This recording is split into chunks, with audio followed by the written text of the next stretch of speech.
अस्सलाम वालेकुम। दोस्तों, पिछला मैंने एक वीडियो बनाया था, जो लास्ट मेरा वीडियो था कि ब्रेक फ़ेल होने की सूरत में आप किस तरह अपनी गाड़ी को रोकेंगे। तो मैंने वो आपको बताया था कि जो मैनुअल गाड़ी होती है उसको गियर्स की मदद से रोकेंगे और हैंड ब्रेक और गियर दोनों का कॉम्बो होगा। तो काफ़ी लोगों ने मुझसे ये पूछा कमेंट्स में कि सर, ऑटोमेटिक जब गाड़ी होती है हमारे पास तो उसको हम कैसे रोकेंगे? मैनुअल में तो हम गियर्स को शिफ्ट करके रोक लेते हैं, लेकिन ऑटोमेटिक में हम किस तरह गियर्स को शिफ्ट करेंगे और किस तरह अपनी गाड़ी को रोक सकते हैं? तो ये आपके सामने ऑटोमेटिक गियर्स का गियर बॉक्स नज़र आ रहा है।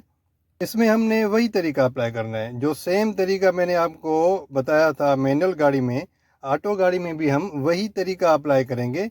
लेकिन इसमें फ़र्क ये होगा कि हम ऑटोमेटिक गियर्स को शिफ्ट करेंगे। अभी देखें, जिस तरह ये हम ड्राइव करते हैं डी पे, ठीक है, ये D3 है और ये डी है। अगर आपको ऑटोमेटिक गियर्स का पता नहीं है तो मैंने इसके ऊपर भी एक अलग से कम्प्रीहेंसिव वीडियो बनाई हुई है, प्लेलिस्ट में आप जाके देख सकते हैं।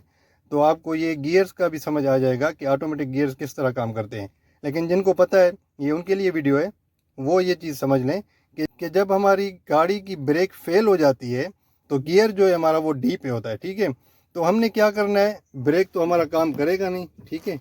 ये डी पे गाड़ी चल रही है, ब्रेक हमारी फेल हो गई है, अचानक हमें पता लग जाता है, तो हम उस गाड़ी को वही तरीका अप्लाई करेंगे, गाड़ी को गियर्स की मदद से रोकेंगे। वो इस तरह कि आप डी में चल रहे हैं 100 की स्पीड पे मिसाल के तौर पे, तो आपने D3 पे आ जाना है पहले, ठीक है। जब D3 पे आएंगे मतलब ये गाड़ी तीसरे गियर में चली गई, तो गाड़ी ऑटोमेटिकली अपनी जो स्पीड है उसको कम कर देगी।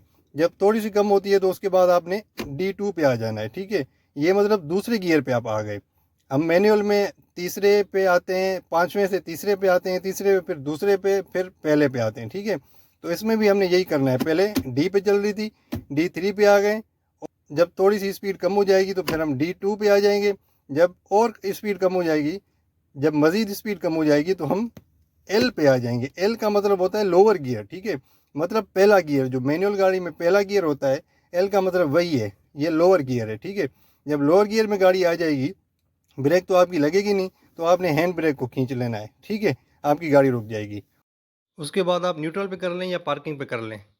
और जो दूसरा तरीका कॉम्बो है गियर्स और हैंड ब्रेक की मदद से, तो हमने क्या करना है, जब डी पे हमारी गाड़ी होगी हमने D3 पे ले आना है, ठीक है। थोड़ी सी स्पीड कम हो गई, हमने आधा खींच लेना है 50% हैंड ब्रेक को। उसके बाद हम D2 पे आएंगे, फिर एल पे आएंगे, इसको हम फुल खींच लेंगे।